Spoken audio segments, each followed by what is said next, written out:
Россия Дәүләт Думасына авылда шәхси хуҗалыкларда мал туар асраучы кош-корт үрчетеп, яшелчә, җиләк, җимеш үстерүчеләрне эшмәкәрләргә тиңләү турындагы яңа канун проекты кертелгән. Киң җәмәгатьчелек моны ничек кабул итә? Эфирда таяну ноктасы тапшыру. Студияда Венера Әйтова. Исәнмесез. Хәйле кич мөхтәрәм кунаклар. Алда яңгыраган фикергә карашыгызны тимәләр аша да җиткерә аласыз. Яшелгә басып килешүгезне, кызылга басып килешмәүгезне. Ничек кабул иттегез менә шушы яңа канун проекты тәкъдимен менә шушы тәкъдим ителгән? Мөмкинме менә шәхси хуҗалык алып баручы буларак? Рәхмәт. Менә минем җдия асрыймы, 4 ишәк асрыймы, оннан артык атыймы минем. Әле кош-кортларым да бик күп инде, алмагачлар да бар, бөтенесе грушасы фәләне. Дияләргә кадәр асрый торган. Ләкин беләсез нәрсә, менә шәхси эшмәкәр белән, ягъни фермер белән шәхси хуҗалык арасында мин кызыл сызык куйрыйм. Беренчедән, фермерме аның үз басуы бар, 90-нчы еллардан коммунистлардан калган иске мускы булса да теге тракторы бар, ни бар, ул үзе чәчә, үзе сукалы, печәнен дә кайта, орлыкларын да бөтенесен алып кайта, ләкин шәхси хуҗалык бит ул каяндыр, әле пай җире булса, пайына да аның 1-4-5 теге рулон печән бирәр дә сиңа бетте шуңа. Ул бит менә шәхси хуҗалыкта эшләүче сулысын да сатып ала, onun da satıp alayım, bütünüsün satıp alayım, onu nişik şəxsi işməkərgə dinlərgə mümkün. Mənə, yangadan Xruşov zamanlarına qayıtıb qərəb cəməqə, deyim, almağaçlarga, tavuqlarga, nalıqlar salıbıyım, xətirliyistir beydi. Mənə şüləgər var, Xruşov zamanında 2 soruq asırasan, birsin alıp gitələr idi, deyim. Avul Sovet tikşərə başlauğa, bütün soruqlar kirib qaşan ega, bozğa, qaşırıb qoyalar, şulay beydi. Əgər də şuşu zakonunu indi şınap durub tulu küşünə şıbaşı ekan, demek benim düğelerim yok kaşıgaşak, işeklerim yok kaşıgaşak. Bizim manzara savunun Nurmika boyunda ortanlanan kejeler, uğizler bütünüsü de yok kaşıgaşak. İndan da hatta tavuk asrağı için katınlar da yok. Her avulda bir yükseli, hoş istetege, hoş boylar sivri tutan, şitten kaytkan hatınlar komandı beyte başladı avulda, değil mi? Менә минем янга bir ханым килде. Вот менә bir эшмәкәр бездә 70 артык сыер асрый димме? Аңладык, менә без сез тарихы турында да әйтеп киттегез. Гомумән тарихта бит инде мондый хәлләр булган инде. Һаман бер тырнакка басабыз. Менә ниндиләр булган инде шундай охшашлар һәм ни эшләп алар Чыннан да нәрсә әйтәсе килә. Берничә ай моннан элек Россия Федерациясе Дәүләт Думасына шундый закон проекты кертелгәннән соң, аны инде бүгенге көндә теге төбәк һәм дә регионнарда, республикаларда, өлкәләрдә карап тикшерделәр. Һәм дә 37 төбәк парламенты дип әйтгәндәйме, алар моңа ризалык бирде. Бездә инде 80-нән артык төбәк булуын исәпкә алганда Россия Федерациясендә бу законга каршы бик зур көчләр бар. Әмма ләкин bir nindi нәрсәгә карамыйча, чөнки дәүләт казнасына акча кирәк, анда кирем кирәк, аны тизләтәләр һәм шыпырт кына дип әйтим, чөнки менә республика матбугатын күзәтеп баручы кеше буларак ышандырып әйтә алам. Бер генә матбугатта да бу турыда ни күтәреп чыкмады. Хәтта ки безнең депутатларыбыз да, Татарстан дәүләт советы депутатлары да моны матбугатта үз сүзләрен әйтергә өлгерми калдылар. Инде бер генә дип тә әйтә алмыйбыз. Чөнки менә без бит җыелыштык, шуның турында сөйләшәбез. Әмма ләкин шунысы бар. Мин ни өчен әйтәм, өлгерми калдылар дип, чөнки беренче укылышта әлеге закон проекты инде беренче укылышта кабул ителде кызганычка каршы. Аңа төзәтмәләр кертәләр. Менә мин әле бүген генә, ярты гына сәгать элек Россия Дәүләт Думасы депутаты Фатих Сәүбан улы Сибгатуллин белән сөйләшеп алдым. Үзгәрешләр бар диде. Матбугатта артык шау-шу чыгармас өчен әйтегез, бу 18 миллион Россиядагы 18 миллион шәхси хуҗалыкның 18 миллионнан да кагылмаячак диде. Әмма ләкин закон проектын мин беренче юлдан ахыргы җөмләсенә кадәр укып чыккан кеше буларак әйтә алам. Әгәр дә ул шул килеш кабул ителсә, ул инде беләсезме, бу куркыныч тудыра шәхси хуҗалыклар. Чөнки менә яңарак кына әйтеп нитте, андый хуҗалыклар бик күп бездә. Бездә без әле башта аңлатып китик, Камил әфәнде, нәрсә турында гомумән сүз бара? Чөнки безгә кушылган кешеләр абайламый калырга мөмкин. Тагын нәрсә сүз бара, биредә сүз бара, беләсезме? Монда әлеге закон кабул ителгән чиракта шәхси хуҗалыклар патент алырга, ягъни салым түләргә тиеш булачак. Патент алу бит ул минера шушы авылда хәзерге вакытта яшелчә белән өендә мал асраучы 50 яшьтән өлкәннәр. 50 яшьтән яшьләр анда барнак белән генә санаулы. Ул патент алырга аның баласы чыгып киткән. Ул өендә малны кирәккә баласын укытырга тотауланы. Үрдәкләрен күчтән җитеп җибәрергә тотауланы балаларына. Шул шәһәрдә торган балаларын туйдырыр өчен, укытыр өчен.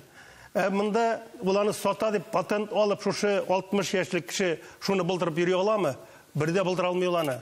Күбесенчә ышка җиткерүче нашы кешеләр дип әйтергә буламы бүген, Рәмис абый? Шыракта мин шушыңар килешеп, һәм өстәмә белән әйтәсем килә инде. Әлбәттә, кем өчендер балалар өчен үстерүчеләрдә, безнең республикабызда бигрәк тә күп районнарда шәхси хуҗалыкларда товар продукциясе җитештереп, аны сату политикасы бездә киң җәелгән. Һәм ул чынлап та бар. Аның белән генә чикләп куеп булмый. Мин белмим менә Башкортстанда ничә икәнен. Һәм бүгенге көндә бик нык ул үсештә, авыл бетә дип күпме генә кычкырсак та, ул үсештә сыерларны алалар. Ни дәрәҗәдә төшеп китте süt бәяләре? Барбыр әле сыерларны тоталар. Бик каты киметмәскә тырыштылар. Һәм менә бу беренче чиратта инде аларга китереп сугачак. Һәм ул бер сыер асрыймы, 2 сыер асрыймы, сөтен тапшыра, итен каяда булса тапшырырга тырыша. Әлбәттә инде монда килеп өстәле башка төрле моментлары да, сарык, яшелчә һәм башкалар. Бу нинди сума турында сүз бара? Закон кабул итүчеләр халыкны тынычландырырга нәрсә белән? Бөтенесе бу закон барлык теге ниләргә, товар җитештерүчеләргә авылда кагылмаячак ди. Мәсәлән, ул чыннан да шулай. Бүгенге көндә 18 миллионнан артык шәхси хуҗалыкның аның 3% гына, мәсәлән, шушы налог түләргә риза да ул. Чөнки әйтик 50-дән артык сыер асраучы, күпләп товар җитештерүче, ул инде үзенең товарын сатарга мәҗбүр, һәм дә ул аны яшереп кала алмый. Зур масштабларда шөгыльләнә торган салым күләме менә булайрак. Салым күләме кемнең күпме җитештерүенә карап, продукция җитештерүенә карап, салым күләме 70-80 меңгә кадәр җитәргә мөмкин. Моны инде мәсәлән 10 мең табыш ала икән ел дәвамында шәхси хуҗалык җитәк, хуҗалык ташлаучы 10 мең табыш ала икән, ул 70-80 меңне түләп патент бер вакытта да алмаячак. Ул Әфәнде бик акыллы сүзләр әйтте, һәм ул шәрехнамә дә бирде. Менә шу законга, ул әйтте бит. Әйтәләр бит инде, бөтен халыкка да кагылмый, фәлән. Менә 3% безнең мал асрый, тавыгын асрый, фәлән асрый, аларга кал. Бу бит эшләгән кешене талау дип атала, тагын бер. Чөнки 90%-тан артыгы булмый, халыкны хана талау бара, Менә эшмәкәр дип әйттек, фермер. Менә фермер шәхси хуҗалыктан аерыла, ләкин бит фермер бит ул бүгенге көндә ул үзидән мескен хәлдә, Аның янында шикаят язучылар, жалоб йөрүчеләр бик күп, тирес фәлән дип.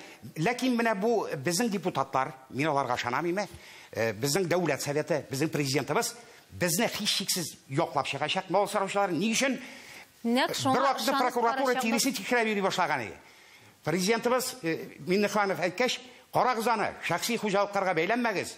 Тирес ул авылда булган, ул кыйммәтле ашламады, Шуннан соң бәйләнүдән туктадылар бөтенчә дә. Тирес шикелле закон тагын кабул ителергә җыена. 1922 елда Россиядә андый закон кабул ителгән була. Һәм дә авылда яшәүче кеше сыер асрый икән 600 сум түләргә тиеш була. Шуның нәтиҗәсен күреп торасыз, Идел буендагы меңләгән халык ачлан үлде. Аннан соң да берничә тапкыр шундый тегене ишекләүләр кабул ителде. Алар ул законнар яшәргә хукуклы да түгел һәм яшәмәячәкләр дә. Әгәр дә, икенче ягы бар җәмәгать, уйлагыз менә шунсында. Хата дип кенә әйтәсез, сез моны шулаймы? Икенче ягы бар законның, һәм закон проектын тәкъдим итүчеләр ул яктан хаклы да. Бүгенге көндә крестьян фермер хуҗалыклары төрле. Алар шәхси хуҗалык статусыннан 5000 сарык асраучы белән 5 сарык асраучы бер. Менә шуларны бер кайчан да тигезләргә ярамый. Фермерга кызганырга кирәк дидем. 17 елның беренче кварталында 2000 сыерны сугымга җибәргәннәр. Ни өчен? Алар ликоз белән чирлейме? Бүгенге көндә шәхси хуҗалыклардагы 70% менә мөгезле эре терлек турында сөйләйме? Авыру. Фермерләр ул теге рисковать итә, урысча әйтмәкче, Менә мәсәлән 70 сыер асрый ул безгә. Сыерлар үлеп бетсә нинди налог түләргә тиеш ул? Аллам сакласын. Фәрит абый, менә сез ничек кабул иттегез? Менә карагыз, моны төрлечә уйларга була. Бер яктан без әйтәбез инде халыкның тормыш шартларын яхшыртырга килеп әйтелә, шулай бит инде. Ничек яхшыртыган? Кеше эшләргә тиеш, эшләгән әйберен сатырга тиеш, җитештерергә тиеш, шулай бит инде. Бу бер ягыннан әйтелә. Икенче яктан хәзер авыл хуҗалыгын действительно менә личный подсобный хозяйство әйтәләр. Аларга менә хәзер менә бу закон кабул ителсә, менә ул үзеннән артып калган җитештергән товарын ул сата алмаячак. Аның өчен аның булырга тиеш кулында теге онлайн касса дип әйтәбез бит. Онлайн кассаны бирәләр только индивидуальный предпринимательләргә. Значит, патент дигән сүз чыга. Патентны Нәк патент турында сүз бар. Патентны бирәләр только индивидуальный предприниматель эшмәкәрләргә генә. Шуның белән килеп чыга, значит, менә бу прослойка дип әйтәм инде, личный подсобный хозяйство ул просто төшеп калачак. Ул 5 сарыкны асарыргамы, юкмы, сорау туа башлаячак. Шулай бит аның. Сорау килеп чыга инде, ул кешенән соң затылыктагы кмәтмешле инде дә инде нәрсәгә ул миңа дип әйтә. Аннан соң тагын икенче әйбер бар. Ул сауган сөтен хәзер шәһәргә, базарга барып сата алмый. Нигә өчен дип әйтсәгез, анда Меркурий дигән әйбер бар әле. Меркурий алу өчен ул булырга тиеш ЛПХ дип әйтәләр инде, личное подсобное хозяйство. Шул чирактанга Меркурийга керә ала ул. Димәк, я зурлап асарга кирәк күпләп, я бөтенләй асрамаска Закон кирәк. проектында тагын бер гаҗәп бер хәл бар, әйме. Анда әйтелгән, шәхси хуҗалыкта гына түгел, бакча хуҗалыгы әйтик, менә минем дашым бар икән инде, мин пенсияга чыккач шунда әзме күпме җитештерәм икән теге яшелчәне, шуны саткан кешеләрне дә эшмәкәрләргә тиңләп, әби бабайларына, әйме, аларга да патент алдырмакчы булалар. Алмаган чиракта күпләп керем аласың икән, димәк, значит, син законны бузасың, закон шул кадәр кырыс, менә бу проект әйтелгән 5 елга кадәр кеше ирегеннән мәхрүм ителергә мөмкин дигән. Менә мин бу мәсьәләне кабыргасы белән Фатих Сабанич белән дә сөйләшеп тордык. Менә бүген генә әйтте ул, бүген әйтте. Ул кичкенә шәхси хуҗалыкларга бер сыйыр асраучы, әзгенә сарык асраучы аларга кагалмый диде. Әмма ләкин закон проекты әзерләүчеләр аны чикләмәгәннәр. Күпме сарык асрасың, күпме тирлек асрасаң, син теге патент алырга тиеш. Андый чикләүләр юк. Аны чөнки менә әгәр дә закон кабул ителгән чиракта без закон белән кара-каршы киләчәкбез. Маңгайга маңгай. Менә нинди уңай яклары бар һәм тискәре яклары моның турында сөйләшүбезне дәвам иттербез рекламадан соң, бездән аерылмагыз.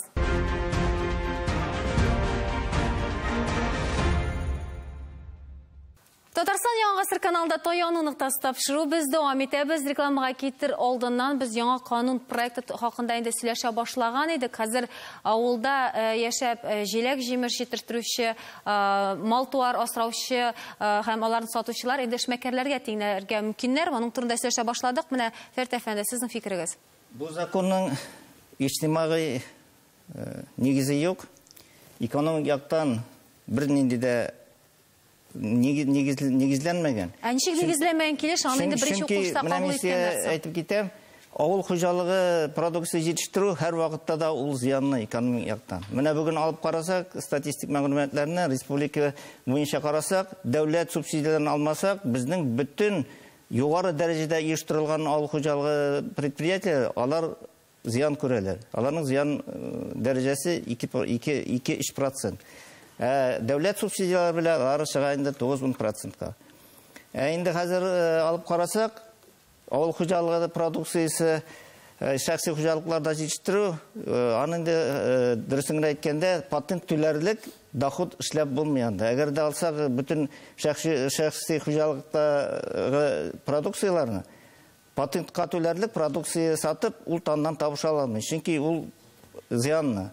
Шуның өчен менә хәзер әйтеп карасак, менә бу закон экономик яктан карасак, без бүген шәхси хуҗалыклар җитештерү Россия буенча 77% бәрәңге, 66% яшелчә, 43% сөт, 20% эт, 20% йомырка. И менә шушы шәхси хуҗалыкларда җитештерелгән продукция бүген безнең bütün продукция бәсенә китереп карасак, 44% продукция авыл хуҗалыгы, шәхси хуҗалыкта җитештерелә. Һәм менә хәзер инде безнең чит илләр безгә теге чикләүләр билгеләгәннән соң 14 елдан соң шәхси хуҗалыкларда җитештерелгән продукциялар белән бергә санаганда без азык-түлек кертүне 45 миллиард доллардан 25 миллиардга төшердек. Менә хәзер мин нәрсәгә китереп әйтәм, шушы көчле секторны, менә шулай иттереп селкетеп, шулай иттереп нигезләмәгән законнарны кертеп, күп кеше үзенең хуҗалыгыннан баш тартырга мөмкин.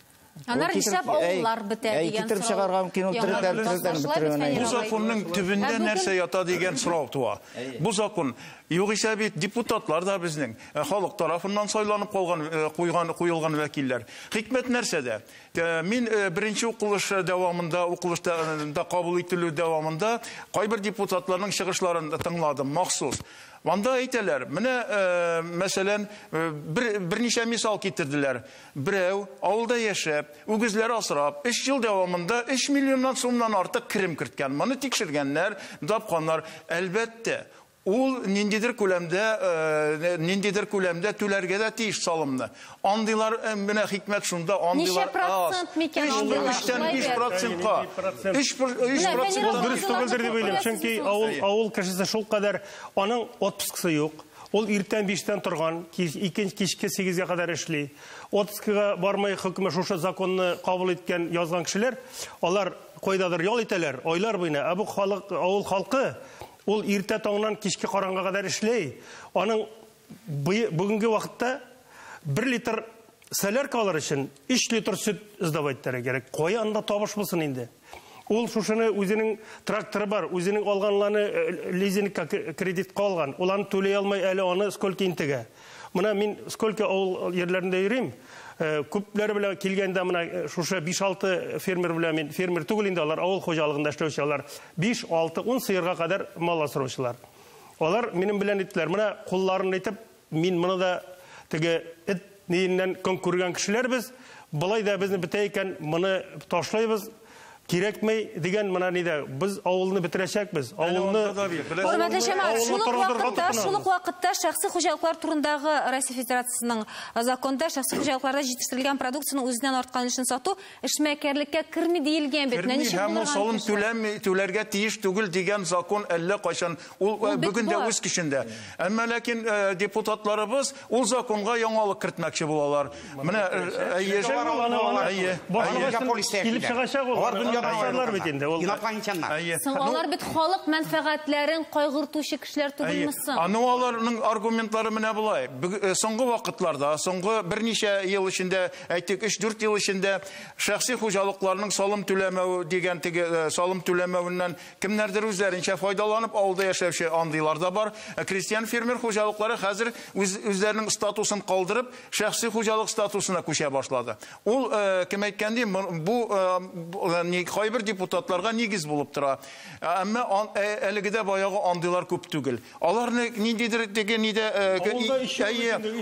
бертөкне кибәктән аерырга вакыт. Әфәнде, бик матурына сүзләр әйтте, аны белән бөтен фермерлар, бөтен эшмәкәрләр, бөтен шәхси хуҗалыклар килешәчәк, терлек асырыйсың ул сиңа зыянга гына. Борша утыртасың икән ул сиңа зыянга гына. Әле бит син продукцияны эшләдең дә, сине базарда көтеп ал. Андый нәрсә юк. Әйдәгез без менә совет чорында нинди нәрсә бар? Загат конторы бар, шулай бит. Хәйгешегән акчалар түләсә дә, тиемиңнәргә түләсә дә, халык загат конторга сорык тирисендә тапшыра аладыр, сорык нинде, дуңгыз асаралар яшәми, дуңгызында тапшырадыр, күпмедер акча алай.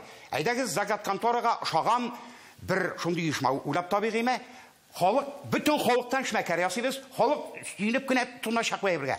20-30 сорыкта асырачакмы, унлаган теге мөгезле эретерлектә асырачакмы? Әйдә башта халыкка мөмкинчелек түләрик, үзенең продукциясын, базарга илтерлек. Менә хәзер, менә сорык, менә без сорыкны суйдык, сорыкны ишәтергә, хатын нишибез. Алмыйлар куяда, пишкә тыгабыз, 250 сорыкның тирисен яктык. Бездән җинаятчы ясый безнең дәүләт. Беләсезме, шушы депутатлар, алар авылны белмиләр. Заһит әфәнде, бер генә сүз әйтмәкче булам. Ул бит әзерләүләр конторасы дигән әйберне бүгенге көндә яңадан нитү турында эш алып барыла. Кооперативлар төзү турында да. Аннан соң бер нәрсә әйтәсем килә, авылда яшәүче, сыер асраучы кешеләр, алар бит ниндидер күләмдә дәүләт ярдәменә ышанып, бер сыер асраучы 2 сыер. Юк, аларга бит ярдәм бар. 10 ел иртә сарык, 5 сум тора. Хәзер дә 5000 тора. Кооперативлар оештыруда планы бар бит инде безнең. Фермерлар алар берләшәләр, андый политика бар. Мин бу очракта менә бу экономик нигезләнүне искә төшергәндә әйтәсем килә. Бүгенге көндә сыер сөт биреп тора. Без аннан күбрәк табыш аласыбыз килә. Һәм шуны алырга теләп, сыерны юкка чыгарабыз. Иң яхшы очракта аның итен тапшырып калабыз, һәм сыер бетте. Сөт тә юк, шуңа күрә бу очракта дәүләт табыш алырга теләп, соңгы табышларны да гаиләләрнең үз-үзен карап тору, шулай ук табыш, авылларны саклау, шулай ук табыш, аннан да зур табыш юк. Моннан да кырык алырга мөмкин без. Инде килеп, менә сез әйттегез, плюс һәм минус яклары. Мин әлбәттә үзем ике халәттә. Гомер буе авыл җирендә яшәгән крестьян баласы, һәм шулык вакытта 30 елдан артык шушы власть тирәсендә чиновник булган кеше. Әлбәттә бу закон кабул ителсә, миңа чиновник буларак моны авыл халкына аңлатып, кертеп, үз кулым белән, үз күзем белән нәрсәдер эшләргә тиеш булачакмын. Мин моннан куркам. Икенче яктан инде, менә 1-2 сыер асраучылар турында да әйтелде, Башкортстан мисалларда китерелде. Бүген сезнең коллегалар безнең районда тапшыру эшләделәр. 12 сыер асраучы бер егеттән сорап куйдык. Менә бүген шундый тапшыру ничек була патент. Ул сеңеп китте мескенем. Ул ышанычка ялгап, ул сарай кырган 12 сыер тотыр өчен. Ул аңгар кредит түләй. Әле ул бүгенге көндә аның беренче әйткән сүзе, сөт бәяләре булай да кыйммәт, мин булай да еле-еле генә торам бит әле, нишлим соң мин дигән шикелле. Әгәр дә шундый закон кертелсә, авылда сыер асраучыларның саны бермә-бер кимәячәк. Мин әкрен генә авыл бетәчәк. Монда авылны үстерергә тырышабыз. Менә 2016 елда узган авыл хуҗалыгы исәбе алу нәтиҗәләреннән күренгәнчә, Россия Федерациясендә соңгы 10 ел эчендә генә дә крестьян фермер хуҗалыклары саны 46%-ка кимегән. Бу бит инде яртыга кимегән дигән сүз бит. Яртысы кимегән, һәм шулай да, чыннан да шулай. Хәзер менә бу да барлыкка килсә, менә әгәр дә инде шуны кертәләр икән, ни рәвешле кертергә тиешләр. Кайсы очракта уңай булачак? Ул бит инде фермер хуҗалыгы рәхәт көннән бетермәгән. Чөнки ул табыш алалмаганнан. Табыш алалмаганнан бетергән. Ул кредит техниканы алганда аны түләй алмаенча ул банкротка чыга уже. Чөнки ул аны эшләрик булса, ул хуҗалыгында бөтен кеше эшләре. Шушы безнең югарыда утырган депутатларыбыз эшләре. Алар берсе дә ферма алмайлар. Берсе дә мал карамыйлар. Мескен авыл халкы хәзер матур яшәй башлаган әз генә. Менә тагын беләкләрдә сугалар. Бу ярамый. Депутатлары авыл тормышын әллә белми. Әллә соң инде кем әйткәндә начарлырак булган сайын яхшырак микән инде аларга. Авылны битереп инде нәрсә оталар бүгенге көндә әйме. Нәрсә отарга? Әгәр дә ул закон мәсьәләләрне шунакта шушыларны уйдан кичергәчтен уйлап куйдым. Дәүләт думасы халыкка, авыл халкына әлмәк әзерли. Әлмәкне матур иттереп аңлата, бу ифәктән, бу ука белән чигелгән. Шунда матур иттереп кир әлесен дип. Бу әлбәттә бик куркыныч яны. Тагын бер кат әйтәм, нинди генә дәрәҗәдә әзрәк асраса да, күбрәк асраса да. Менә безнең Чувашстан Республикасы янәшәдә. Аларда патент практикасы кергән. Мин махсус сорашып алдым. Мәсәлән, безнең якка кертеп, республикада беренче булып безгә алар инде птичий грипп дигән нәрсәне кертеп бирделәр. Менә шушыны сорашкач без белештек. Син нәрсә нигезендә таратып йөрисең? Мин патент нигезендә эшлим. Соң патент нигезе булгачтан сакладыңмы соң инде син безне аурудан, афәттән сакламады. Ул бер нәрсә дә файда бирмәде. Шуңа күрә безнең авылның яшәеше бүгенге көндә, әгәр дә ул тирлеген асрап, гаиләсен тотып, авылны яшәтә икән, безгә шул җиткән. Аннан да зур табыш кирәкми безгә, аннан да дөрес әйтәсез. Рәхмәт әйтергә тиеш авыл халкына. Шундый чыдамлы булган өчен. Фәнир абый, менә авыл халкының тормышын җиңеләйтүдә, менә анда бүген авылны тотучылар, тырышучылар, аларның тормышын җиңеләйтүдә нәрсә таянык тасыйлар? Мин бер генә сөйтәм, авыл кешесенә аяк чалмаска кирәк. Аңа ирек бирергә кирәк. Ул хөкүмәттән акчада сорамый, әйбердә сорамый. Ул бит шушы 5 сыерны үзенең көче белән эшләткән, абзарын салган, абзарда кирәкми, малда кирәкми, ул аны үстерә. Аяк чалмайык, авылны битермәйек. Авыл бетәчәк, бу законны кабул итсәләр. Законнарны кабул иткән очракта да ахырын уйлап, ахыры хәерле булсын дигән теләктә бүген саубуллашабыз. Исән-имин булыгыз.